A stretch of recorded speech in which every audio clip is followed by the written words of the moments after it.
سائق الدراجة النارية. في صحراء شاسعة وقاحلة، كان هناك سائق دراجة نارية شجاع يسافر عبر الطريق الصحراوية. يدعى علي، وكانت الدراجة النارية هي شغفه ووسيلة الاندفاع في حياته.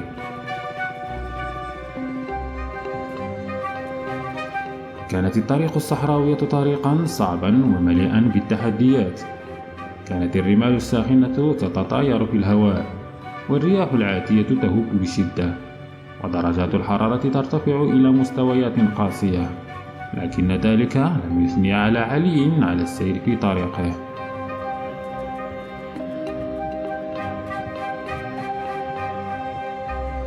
كانت الدراجة النارية لعلي هي رفيقته الوحيدة في هذه الرحلة، يعتمد عليها للتنقل ولحمل مؤنه الضرورية.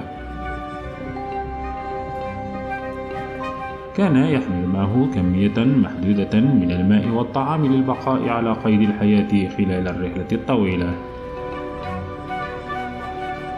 تحدى علي الرمال الساخنة والرياح العاصفية، ولكن أكبر تحدي كان الشعور بالوحدة والعزلة في وسط الصحراء الشاسعة.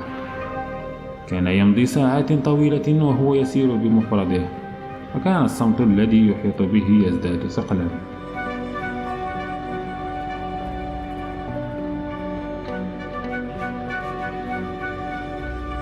لكن في أحد الأيام، وأثناء سيره في الصحراء الشاسعة، لاحظت عينه شيئا غير عادي. كان هناك شخص يترنح على جانبي الطريق. أسرع إلى المكان ووجد رجلا عجوزا يحتاج إلى مساعدة. بادر علي بتقديم المساعدة للرجل العجوز وأعطاه الماء والطعام الذي كان يحمله معه. كان الرجل العجوز شاكرا له وأخبره بأنه ضل الطريق وكان يسير لساعات دون أن يعثر على مصدر للماء. بدون تردد قرر علي مساعدة الرجل العجوز وإرشاده إلى أقرب مستوطنة في الصحراء. قاد الدراجة النارية بحذر، وأخذ يرشد الرجل العجوز عبر الرمال الشاهقة والطرق الوعرة.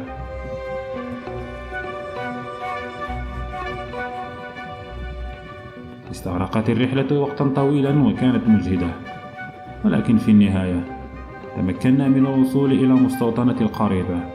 كان الرجل العجوز ممتنا لعلي على الإنقاذ والرعاية، وقد عبر عن شكره العميق له.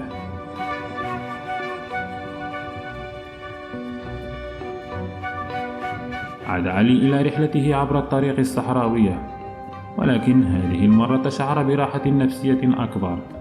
كان الشعور بالرضا يملأ قلبه، لأنه كان قادرا على مساعدة شخص في حاجته.